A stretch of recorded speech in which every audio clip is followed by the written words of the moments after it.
What are your thoughts as a former head coach in college of what you hear or see, if you have time to even pay much attention to NIL? I don't have much time. I think I've got a bunch of buddies coaching those, so kind of hearing from them. Will Healy, the head coach at UNC Charlotte, was over at practice the other day. Marcus Satterfield, who's with us at Baylor, who's now the OC at South Carolina, was over at practice. I talked to Joey McGuire a good bit. So I've had, differing perspectives from differing guys. And, I think it's like anything else in the world. Like, there's a lot of great things about it. And when put in the wrong hands or done the wrong way, there are going to be issues with it. So I certainly hope for the good of college football that it's done the right way, so that young people can benefit. They can benefit from the things that they do, but at the same time, it's not abused. What is the relief versus new stress factor of not being a college coach and being an NFL coach now going into your third season? Well, the stress factor here is, you change over 50% of your team. I guess that's kind of becoming college football, Mm-hmm. So, you have a whole new team to get to know every single year. The part of the pro football that I struggle with is just the cutting of players, letting go of players,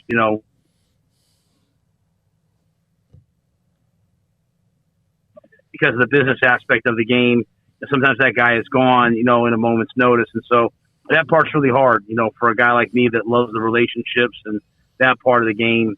But it sounds like, college football is kind of becoming that too. So I think the rest of this, we've got good guys. We've got guys who they've made it to this point in their careers because, they're professionals.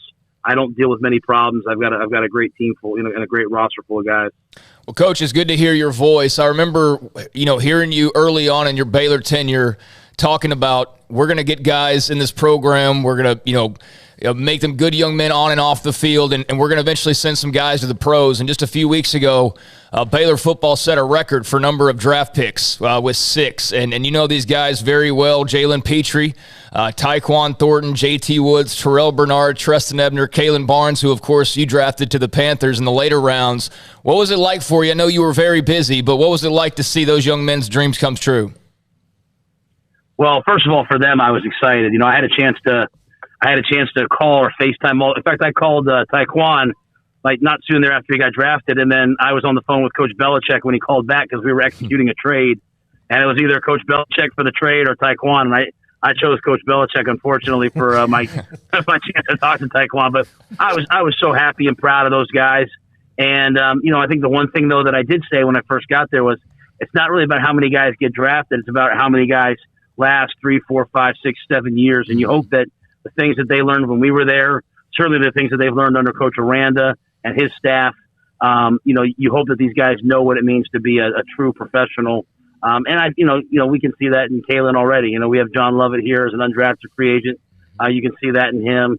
Every time I turn the TV on, I see JaMychal Hasty. He's the living embodiment of what it means to be a true pro. So I was proud of those guys, just like I was when I watched them win the Big 12 championship and the Sugar Bowl. But knowing what a lot of those guys went through to get to that, it was really gratifying. There was a time when you said what Craig mentioned, but also, Matt, that you mentioned the process. And, of course, the first year didn't go very well, and a lot of people questioned that. You never stopped believing in that. Is that the same thing right now of what you're teaching or trying to get done at Carolina? Yeah, it's the same exact thing. I think that the difference here is that, we started to have success in the second year, much like we did at Baylor. We had some ups and downs. We were at 5-5. We had a huge win on the road at Arizona, and then just hit a skid at the end of the year. Got a bunch of guys hurt, and I didn't do a good enough job of getting us out of it. And so, we didn't finish with the results in year 2 that we did, at Baylor when we won that Texas Tech game and went to the bowl game and then won the bowl game. So, I certainly understand that there can be skepticism about it. But, at the end of the day, I like our roster. I like the guys we've drafted. I like the development. I think some of the coaches that we've brought in from other places, the comments they've made to me about how impressed they are with the way that our guys work, with the way that our guys learn football, with their willingness to do whatever's asked of them, with their willingness to, to police the locker room themselves. And, it's a really good culture. There's a lot of good things. It just, it's like anything else, Smoke. It just hasn't materialized on the field to the level that we all want. So we've got to get that done just like we did at Baylor, and that's what I believe in. I think it will happen.